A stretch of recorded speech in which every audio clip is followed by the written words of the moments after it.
Hi friends, welcome back to another episode of Generation Tech. My name is Alan.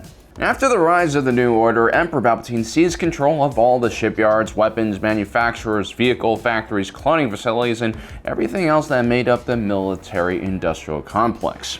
This was a part of his military-first strategy.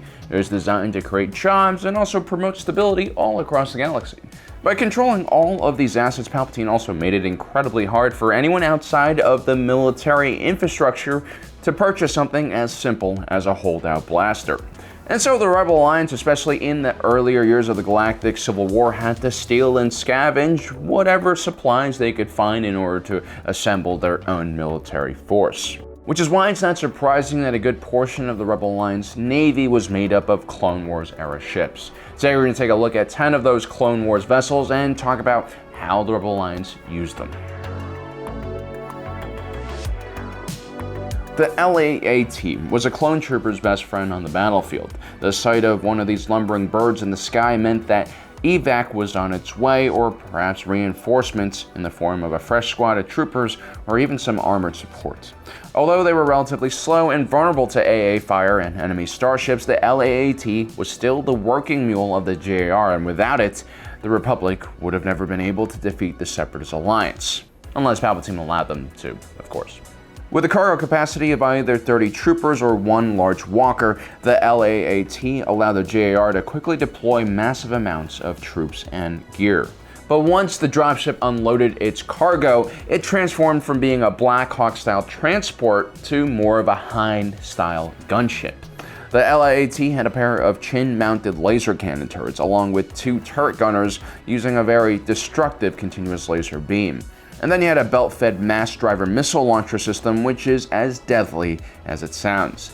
The LAAT was probably one of the most common ships in the Republic Navy. The Venator-class Star Destroyer could carry up to 40 of these dropships, and an Acclamator-class assault ship could carry over 80 of them. So instead of just overwhelming the enemy with speed and mobility, the LAAT simply just overwhelmed the enemy with numbers. And because of that, a lot of LAATs were manufactured and left behind on all sorts of different battlefields across the galaxy, which is why it was pretty easy for the Rebellion to get their hands on some of these. The Wookiees, along with Saw Gerrera's partisans on Kashyyyk, were able to recover several LAATs left over from the Clone Wars and use them to great effect against the Empire. The dense foliage and massive tree environments on Kashyyyk were a perfect place for the slow but maneuverable LAAT to shine. Now, the Lucre Hulk-class battleship was always an extremely unwieldy ship that usually performed quite poorly on the battlefield. It was simply too large and not designed for warfare. It was essentially a Trade Federation cargo ship with tons of weapons emplacements and shield generators bolted onto it. Funny enough, that's exactly what the Rebel Alliance was used to. They always bolted on weapons to civilian ships and turned them into warships. Although most Lucre Hulk-class battleships were scrapped in large yards like the one we see on Bracca in Jedi Fallen Order, at least one Lucre Hulk, called Lucre Hulk Prime, was used as a flight school commanded by General Hera Syndulla. We recently did a breakdown of the Incom T-65B X-Wing. We talked about how it was a perfect balance between its 2 predecessors. First, you had the Z-95 Headhunter. This was a pretty simplistic pre-Clone Wars design. It was a very maneuverable single-seater fighter that lacked a hyperdrive and astromech socket, and required some modifications before being adopted by the GAR. The ARC-170 was on the other end of the spectrum. This long-range recon ship had a pilot, navigator, and rear gunner seat. It also packed a lot of goodies like powerful medium laser cannons, a Class 1 hyperdrive, and shields. After a huge portion of Incom Corporation's development team defected over to the Rebellion, it only made sense for the Rebel Alliance to utilize as many Incom ships as possible. The Z-95, which was now several decades older and even older than the ARC-170, was used for close air support.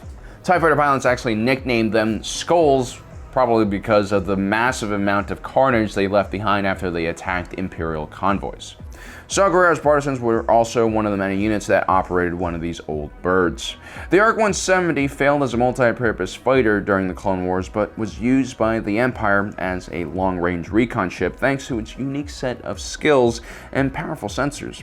Because the ARC-170 had a Class 1.5 hyperdrive and was able to keep up with Rebel squadrons, it was also utilized by the Rebel Alliance. Rebel aces like Shara Bey, the mother of Poe Dameron, Nora Wexley, mother of Temmin Snap Wexley, and Thane Cryrell all flew an ARC-170 at one time in their Rebel career. The Delta VII Aether Sprite was a pre-Clone Wars vessel specifically designed for the Jedi. This meant minimal sensors and maximum maneuverability. These ships, in the proper hands, were incredibly graceful and deadly, but also lacked much protection for the pilots. So much so that the Jedi actually protested against the use of this ship, and eventually switched to the ETA-2 Actis Light Interceptor, which honestly wasn't that much beefier. The Delta VII Aether Sprite would be used as an interceptor early on by the Rebellion in the Galactic Civil War alongside the A-Wing. At the beginning of the Clone Wars, the largest ship in the Republic Navy was the Acclamator class assault ship, which essentially was a massive troop carrier. While it wasn't the most heavily armored or armed vessel in the war, what the Acclamator class held inside of its hull was what made it so impressive. The Acclamator, using a giant landing ramp, could quickly dispel 16,000 clone troopers along with all of their vehicles and equipment. That was an entire division of infantry that could be deployed anywhere in the galaxy at a moment's notice. What made this ship even more impressive was the fact that it had a Class 0.6 hyperdrive, making it essentially the fastest production ship the galaxy had ever seen. Only the Millennium Falcon is basically faster, and we all know how reliable that aftermarket hyperdrive is. During the Galactic Civil War, General Harrison Doolittle would claim the Lodestar, an Acclamator-class assault ship, as her flagship. The giant vessel's interior was converted to handle multiple Rebel fighter wings, along with a large complement of Rebel infantry and all of their supplies and equipment. The Lodestar would play a crucial role in taking out Imperial holdouts in the last year of the war. Now, the Pelta-class frigate was used mainly as a medical frigate by the Republic and therefore routinely used as target practice by diabolical separatist leaders throughout the war. The Pelta-class frigate was highly customizable, so it wasn't completely defenseless. You could add on additional shields, engines, even turbolaser emplacements, and new docks for starfighters. This was basically Quadrive Yard's attempt to push into Corellian Engineering's market of customizable frigates and corvettes, which were essentially the only starships the Rebel Alliance had in the beginning of the war. The Pelta class would be used by the Rebellion alongside the CR-90 Corvette and the Hammerhead Corvette and fill a similar role. Phoenix Home, the command ship for the Rebel unit known as Phoenix Cell, was a Pelta-class frigate. It could actually dock 8 A-wings, including 5 internally in a small cargo bay. It also had upgraded shields and weapons. The only drawback of the Pelta class was that it had a slower Class 2 hyperdrive. The Y-Wing is probably the most famous Clone Wars era ship used by the Rebellion. It was mainly used as a bomber and assault fighter by the Rebel Starfighter Corps. During the Clone Wars, the BTLB Y-Wing also served in a similar role for the Galactic Republic. It was known for its ruggedness and durability. After the Separatists were defeated, the Empire focused more on large capital ships rather than hyperdrive-equipped snub fighters, so most Y-Wings were essentially sold to planetary defense forces, or sent to scrapyards, where they were stolen by thieving rebels. Now, Rebel engineers actually rebranded the BLTB Y-Wing as the BTL-4A Y-Wing. Now, it's kind of like when Shelby puts their badge on stock Mustangs and then upgrades them. Except in this case, the Rebel engineers, they didn't really upgrade the ship. Instead, they stripped it apart and made it a lot more sketchy looking. They removed a good portion of the hull plating on the ship along with the engine covers. This made the ship several meters shorter and a lot lighter. They also removed the rear turret and the gunner seat, which further decreased the weight. The Y-Wing was basically the Amber Alert gray van of the Star Wars universe. Now, during the Clone Wars, the Y-Wing was already considered pretty slow, and so these modifications were kind of necessary to give this old relic a chance of surviving an attack run. For some reason, the Rebellion could never really find a suitable replacement for the Y-Wing. The B-Wing was adopted a bit after the Y-Wing, but it also had several problems, along with being a very awkward ship to fly. By the time of the Resistance and First Order War, the Y-Wing was once again rebranded as a BTANR-2 Y-Wing, which honestly is just like a retro-looking Y-Wing with slightly upgraded internal parts. Kind of like a Triumph motorcycle that looks like the old Bonnevilles, but now has EFI and, ABS brakes. Meh. The Cephalid class transport was pretty unremarkable. The stock models actually were unarmed and only had a basic shield generator on them. The Confederacy of Independent Systems version of the transport had better armor, larger engines, and better shielding, and some even had weapons on board to increase survivability.